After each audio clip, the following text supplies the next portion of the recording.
Guys, this is Rajat. So today I'll be explaining PCA, which stands for Principal Component Analysis. So PCA is an unsupervised learning algorithm because there are no labels here. So we use PCA as a dimensionality reduction technique. So what do I mean by dimensionality reduction? When we have more features that we cannot explain or we cannot do exploratory data analysis on those features, then we use PCA as a dimensionality reduction technique. Okay, let's consider these two features which explains a tumor. So the mean radius and the mean smoothness. So maybe we are trying to predict, okay, if this tumor is benign or malignant. So these two features explains the tumor. So still we can understand or still we can do a scatter plot and we can still analyze the data. We can do exploratory data analysis on that data set. Suppose we have three features, still we can do it. We can visualize the data. We can use a different color plotting. Still we can visualize. What happens when we have 30 features?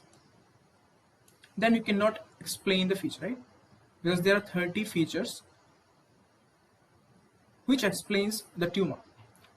So maybe there happens that there are some features which are not relevant. If we find the correlation between those features, so we'll find it, okay, there are a lot of features that may not be important, that have less explanatory power. So if we consider, okay, the house price depends on three features: area, number of bedroom, and color. So area can be so by human experience we can understand that. By our experience we can understand, okay, area can be a strong feature for house price. So number of bedrooms also have a strong explanatory power to explain the house price. So by our experience, we can tell color may not be important features that predict the house price. So what PCA does is PCA removes the unnecessary feature and it will reduce the dimension so that we can do exploratory data analysis on that feature. Okay, let's understand the variance.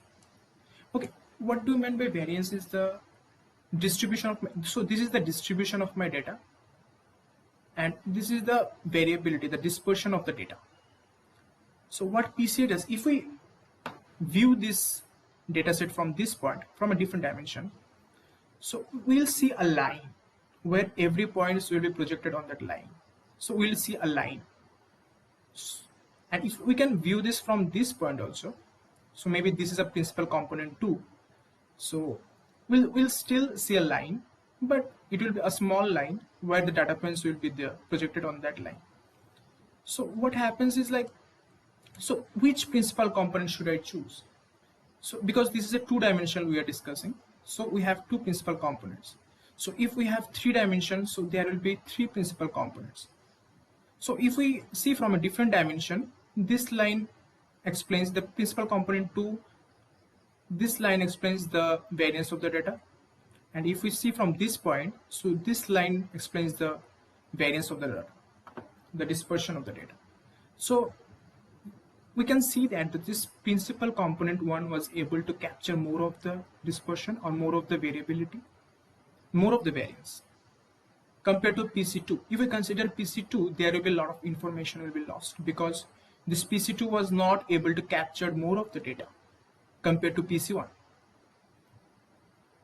So PC1 was able to capture more of the variance of the data, maybe 90% of the variance of the data. So if we see from this dimension, from this point, it will look like this. A line with a lot of data points will be lying on this. So we are able to reduce from a 2-dimension to a 1-dimension. So this is the concept of PCA. This is how PCA do dimension reduction. So from a 2-dimension, we are able to create a 1-dimension where it was able to capture more of the information. So what we have done here is we have created a linear combination of feature 1 and feature 2. So if I consider this function z equal to ax1 plus bx2, if x1 is a feature 1 and x2 is feature 2, so what principal component does, what PCA does is it will create a linear function which explains some features of x1 and some features of x2. So we are multiplying with some coefficient with some coefficient with x1 and some coefficient with x2. So what does it mean is it was able to create a linear combination